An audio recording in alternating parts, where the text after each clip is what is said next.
Israel America Iran போரில் மத்தியஸ்தம் செய்திட களமிறங்கிய பாகிஸ்தானுக்கு ஐக்கிய அரபு அமீரகம் மிக பெரும் அதிர்ச்சியை பரிசளித்துள்ளது. பாகிஸ்தான் நாடு தற்போது கடும் பொருளாதார நெருக்கடியில் சிக்கி தவிக்கிறது. இதனால் பிற நட்பு நாடுகள், உலக வங்கி உட்பட சர்வதேச அமைப்புகளிடம் இருந்து எக்கச்சக்கமாக கடன் வாங்கி குவித்து வைத்துள்ளது. அந்த வகையில் அரபு நாடுகள், சீனா, உலக வங்கி, சர்வதேச நாணய நிதியத்திடம் இருந்து பாகிஸ்தான் அதிகளவில் கடன் வாங்கியுள்ளது.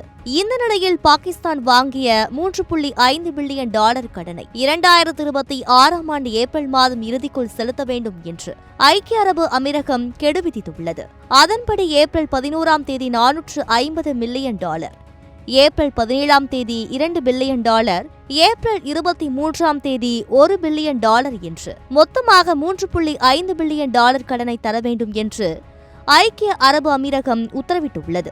இதில் $450 மில்லியன் கடன் என்பது பாகிஸ்தானால் 1996 முதல் 1997ஆம் ஆண்டில் ஐக்கிய அரபு அமீரகத்திடம் பெறப்பட்டது. 30 ஆண்டுகளாக இந்த கடன் வழங்கப்படாமல் இருந்த நிலையில் தற்போது அனைத்தையும் ஐக்கிய அரபு அமீரகம் திருப்பி கேட்டிருக்கிறது. வெறும் 1 மாத காலம் மட்டுமே பாகிஸ்தானுக்கு அவகாசம் அளிக்கப்பட்டிருக்கிறது. ஈரான் போரால் ஏற்கனவே எரிபொருள் பிரச்சினையில் பாகிஸ்தான் சிக்கி தவித்து வருகிறது.